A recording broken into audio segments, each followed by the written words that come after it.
നമസ്കാരം. ചാണക്യവിഷനിലേക്ക് സ്വാഗതം. ജീവിതം ഒരു ധർമ്മയുദ്ധമാണ്. ഇവിടെ നിങ്ങളെ വാക്കുകൾ കൊണ്ട് മുറിവേൽപ്പിക്കാൻ വരുന്നവർ നിങ്ങളുടെ ശത്രുക്കളല്ല, മറിച്ച് നിങ്ങളുടെ ഉള്ളിലെ കരുത്തിനെ പരീക്ഷിക്കാൻ വരുന്നവരാണ്. നിങ്ങളെ അപമാനിച്ചവർ നിങ്ങളുടെ ആത്മാഭിമാനത്തെ ചോദ്യം ചെയ്യുമ്പോൾ പതറിപ്പോകരുത്. ലോകത്തെ വിറപ്പിച്ച സാമ്രാജ്യങ്ങളെ വെറും ബുദ്ധിശക്തി കൊണ്ട് മുട്ടുകുത്തിച്ച വിശ്വതന്ത്രജ്ഞനാണ് ചാണക്യൻ. അദ്ദേഹം പഠിപ്പിക്കുന്നത് അപമാനമൊരു തിരിച്ചടിയല്ല, മറിച്ച് വിജയത്തിലേക്കുള്ള ഇന്ധനമാണെന്നാണ്. നിങ്ങളെ ചവിട്ടിമെതിക്കാൻ നോക്കിയവർക്ക് മുന്നിൽ ഒരു കൊടുമുടിയായി നിങ്ങൾ ഉയർന്നു നിൽക്കണം. നിങ്ങളുടെ പരാജയം ആഗ്രഹിച്ചവർ നിങ്ങളുടെ വിജയം കണ്ട് അമ്പരന്ന് നിൽക്കുന്ന ആ നിമിഷത്തിനായി ഇതാ ചാണക്യന്റെ 7 അജയ്യമായ തന്ത്രങ്ങൾ. 1. വിവേകത്തിന്റെ സുദർശനം. ശത്രുവിന്റെ വാക്കുകളെ നിഷ്പ്രഭമാക്കുക. ആചാര്യ ചാണക്യൻ ഇപ്രകാരം നിങ്ങളെ പഠിപ്പിക്കുന്നു: ദുർജനസ്യ വജശ്രുത്വാ പ്രജ്ഞാവാൻ ന പ്രകുപ്യതി, വിഷകുംഭം പയോമുഖം തസ്യ ശീലം ഹി ലക്ഷണം. അതായത്, ബുദ്ധിമാനായ ഒരു വ്യക്തി ദുർജനങ്ങളുടെ വാക്കുകൾ കേട്ട് കോപിക്കരുത്. പുറമേ പാൽ പുരട്ടിയ വിഷകുംഭം പോലെയാണ് അവരുടെ സ്വഭാവം. നിങ്ങളെ അപമാനിക്കുന്ന വ്യക്തിയുടെ ഏക ലക്ഷ്യം നിങ്ങളുടെ മാനസികാവസ്ഥ തകർക്കുക എന്നതാണ്. നിങ്ങൾ അവരുടെ വാക്കുകളോട് പ്രതികരിക്കുമ്പോൾ യഥാർത്ഥത്തിൽ നിങ്ങൾ അവർക്ക് കീഴടങ്ങുകയാണ് ചെയ്യുന്നത്. ഒരു സിംഹം വഴിയിൽ കുരയ്ക്കുന്ന പട്ടികളോട് യുദ്ധം ചെയ്യാൻ നിൽക്കാറില്ല, കാരണം അതിന് തന്റെ കരുത്തിൽ പൂർണ്ണ വിശ്വാസമുണ്ട്. നിങ്ങളെ വാക്കുകൾ കൊണ്ട് ആക്രമിക്കുന്നവർ ആന്തരികമായി ദുർബലരാണ്. അവരുടെ വാക്കുകളെ ഒരു കാറ്റായി മാത്രം കണ്ടവഗണിക്കുകയെന്നതാണ് ഏറ്റവും വലിയ ബുദ്ധി. നിങ്ങളുടെ ഊർജം അമൂല്യമാണ്. അതിത്തരക്കാർക്കായി പാഴാക്കുന്നത് നിങ്ങളെത്തന്നെ തരം താഴ്ത്തുന്നതിന് തുല്യമാണ്. ശത്രുവിന്റെ വാക്കുകൾക്ക് നിങ്ങൾ നൽകുന്ന ഏറ്റവും വലിയ ശിക്ഷ ആ വാക്കുകൾ കേട്ടില്ലെന്ന് നടിക്കുന്ന നിസ്സംഗതയാണ്. ഈ നിശബ്ദത അവരെ നിസ്സഹായരാക്കുകയും അവരുടെ ആത്മവിശ്വാസം തകർക്കുകയും ചെയ്യും. 2. മനോനിയന്ത്രണം. കോപത്തെ സംഹാരശക്തിയാക്കി മാറ്റുക.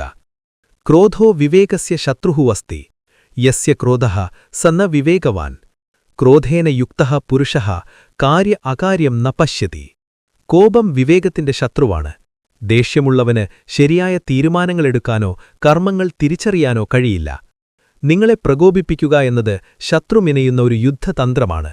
നിങ്ങൾ ദേഷ്യപ്പെടുമ്പോൾ നിങ്ങളുടെ ചിന്താശേഷി ഇല്ലാതാവുകയും നിങ്ങൾ തെറ്റായ തീരുമാനങ്ങൾ എടുക്കുകയും ചെയ്യുന്നു.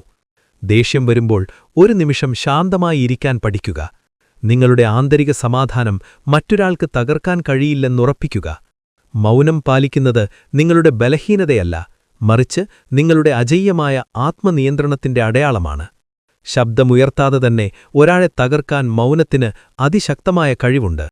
നിങ്ങളുടെ ശാന്തത ശത്രുവിന്റെ ആത്മവിശ്വാസം തകർക്കും. ശാന്തമായ മനസ്സിന് മാത്രമേ ശത്രുവിനെ വീഴ്ത്താനുള്ള ശരിയായ യുദ്ധതന്ത്രങ്ങൾ മെനയാൻ സാധിക്കൂ. ശാന്തതയാണ് നിങ്ങളുടെ ഏറ്റവും വലിയ ആയുധം. 3.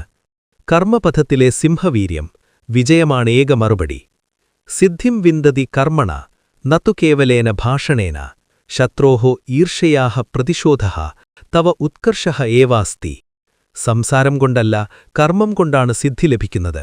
ശത്രുവിന്റെ അസൂയയ്ക്ക് നൽകാവുന്ന ഏറ്റവും വലിയ പ്രതികാരം നിന്റെ ഉന്നതിയാണ്. വാക്കുകൾ കൊണ്ട് തർക്കിക്കുന്നത് സമയനഷ്ടമാണ്.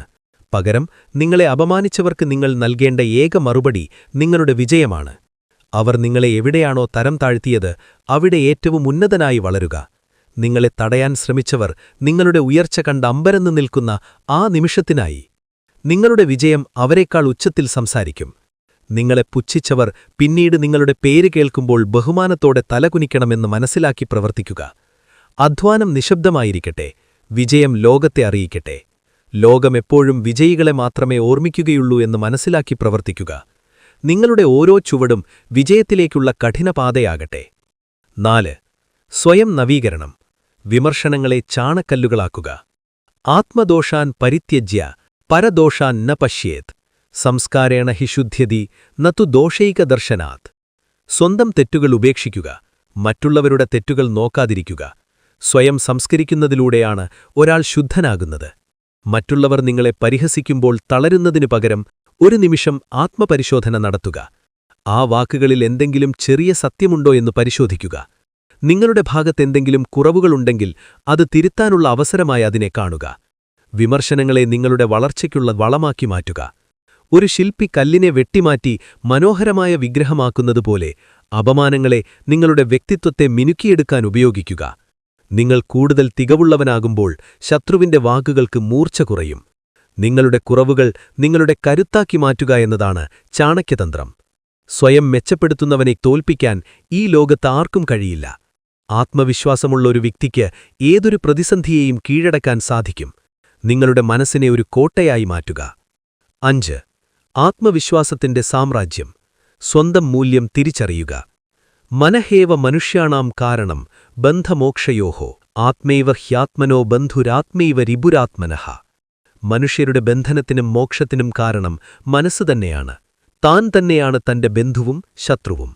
മറ്റൊരാളുടെ സർട്ടിഫിക്കറ്റ് നിങ്ങളുടെ മൂല്യം നിശ്ചയിക്കാൻ അനുവദിക്കരുത്. ലോകം നിങ്ങളെ എന്തു വിളിക്കുന്നു എന്നതിലല്ല, നിങ്ങൾ നിങ്ങളെ എങ്ങനെ കാണുന്നു എന്നതിലാണ് കാര്യം.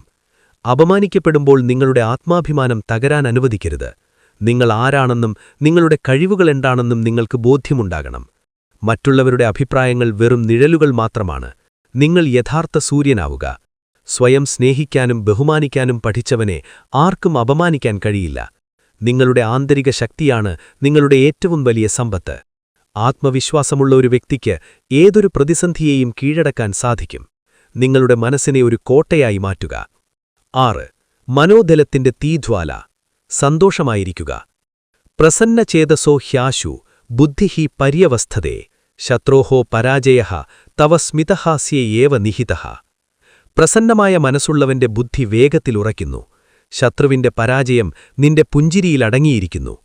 ശത്രുവിനുള്ള ഏറ്റവും വലിയ ശിക്ഷ നിങ്ങളുടെ സന്തോഷമാണ്. നിങ്ങളെ വേദനിപ്പിച്ചു എന്ന് കരുതി നിങ്ങൾ സങ്കടപ്പെട്ടിരുന്നാൽ ശത്രു വിജയിക്കും. എന്നാൽ ആ വേദനകൾക്കിടയിലും നിങ്ങൾ സന്തോഷത്തോടെയും ആത്മവിശ്വാസത്തോടെയും ജീവിക്കുമ്പോൾ അവർ പരാജയപ്പെടുന്നു. നിങ്ങളുടെ മുഖത്തെ പുഞ്ചിരി ശത്രുവിന്റെ നെഞ്ചിലെ കനലായി മാറും. സന്തോഷമെന്നത് നിങ്ങളുടെ ഉള്ളിൽ നിന്ന് വരേണ്ടതാണ്. പുറമേ നിന്നുള്ള വാക്കുകൾ അതിനെ ബാധിക്കരുത്. നിങ്ങൾ തകർന്നു പോകുമെന്ന് കരുതിയവർക്ക് മുന്നിൽ കൂടുതൽ പ്രസന്നനായി പ്രത്യക്ഷപ്പെടുക. പോസിറ്റീവ് ഊർജം പ്രസരിപ്പിക്കുന്ന ഒരു വ്യക്തിയെ തോൽപ്പിക്കാൻ ലോകത്തിലെ ഒരു നെഗറ്റീവ് ശക്തിക്കും കഴിയില്ല. ജീവിതം ആസ്വദിക്കുക. അതാണ് അവർക്ക് നൽകാവുന്ന ഏറ്റവും ക്രൂരമായ മറുപടി. 7. കാലത്തിന്റെ കാവ്യനീതി. ഒരു മാതൃകയായി മാറട്ടെ നിൻ ജീവിതം. ആചാര്യ ചാണക്യൻ ഇപ്രകാരം പഠിപ്പിക്കുന്നു: യഥാച ചതസ്രിഭിഃ കനകം പരീക്ഷ്യന്തെ നിഘർഷണ ഛേദന താപതാടനൈഃ തഥാച ചതസ്രിഭിഃ പുരുഷഃ പരീക്ഷ്യന്തെ ത്യാഗേന ശീലേന ഗുണേന കർമ്മണ. ഉരച്ചുനോക്കിയും മുറിച്ചുനോക്കിയും ചൂടാക്കിയും അടിച്ചും സ്വർണത്തെ എപ്രകാരം പരീക്ഷിക്കുന്നുവോ അപ്രകാരം ത്യാഗം, സ്വഭാവം, ഗുണം, പ്രവൃത്തി എന്നിവയാൽ മനുഷ്യനും പരീക്ഷിക്കപ്പെടുന്നു. നിങ്ങളെ അപമാനിക്കുന്ന വ്യക്തിയുടെ നിലവാരത്തിലേക്ക് ഒരിക്കലും താഴരുത്. മറിച്ച് നിങ്ങളുടെ മാന്യതയും അന്തസ്തും നിലനിർത്തിക്കൊണ്ട് ഒരു മാതൃകയായി മാറുക. അപമാനിച്ചവർ പിന്നീട് നിങ്ങളെ പുകഴ്ത്തുന്ന രീതിയിൽ നിങ്ങളുടെ ജീവിതം പടുത്തുയർത്തുക. നിങ്ങളെ തളർത്താൻ വന്നവർ നിങ്ങളെ സഹായിക്കാൻ വരുന്ന ഒരു കാലം വരും. ഓരോ പ്രതിസന്ധിയെയും നിങ്ങളുടെ വളർച്ചയ്ക്കുള്ള പടവുകളാക്കി മാറ്റുക. നിങ്ങളുടെ ജീവിതം മറ്റുള്ളവർക്കൊരു പ്രചോദനമായി മാറണം. വാക്കുകൾ കൊണ്ടല്ല, പ്രവൃത്തികൾ കൊണ്ടാണ് ചരിത്രം എഴുതപ്പെടുന്നത്. നിങ്ങൾ ഇന്ന് അനുഭവിക്കുന്ന ഈ അപമാനം നാളത്തെ നിങ്ങളുടെ വലിയ വിജയത്തിനുള്ള മുന്നോടിയാണെന്ന് വിശ്വസിക്കുക. കാലം എല്ലാത്തിനും കൃത്യമായ മറുപടി നൽകും. മഹാനായ ചാണക്യൻ പഠിപ്പിക്കുന്നത് അപമാനങ്ങളെ കണ്ണീരായി ഒഴുക്കിക്കളയാനല്ല, മറിച്ച് അവയെ വിജയത്തിന്റെ ചവിട്ടുപടികളാക്കി മാറ്റാനാണ്.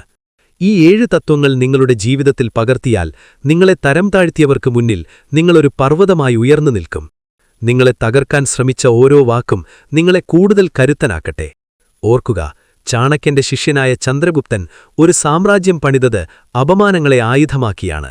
നിങ്ങളും നിങ്ങളുടെ ജീവിതത്തിലെ സാമ്രാജ്യം പണിയുക. നിങ്ങളെ അപമാനിച്ചവർക്ക് നൽകാവുന്ന ഏറ്റവും വലിയ ശിക്ഷ നിങ്ങളില്ലാതെ അവർക്ക് ജീവിക്കാൻ കഴിയില്ല എന്ന അവസ്ഥയുണ്ടാക്കുന്നതാണ്.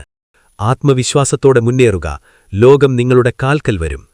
ചാണക്യനീതിയെക്കുറിച്ചുള്ള കൂടുതൽ അറിവുകൾക്കും പ്രചോദനാത്മകമായ വീഡിയോകൾക്കുമായി ചാനൽ ഇപ്പോൾ തന്നെ സബ്സ്ക്രൈബ് ചെയ്യുക. നിങ്ങളുടെ അഭിപ്രായങ്ങൾ താഴെ കമന്റ് ബോക്സിൽ രേഖപ്പെടുത്തുക.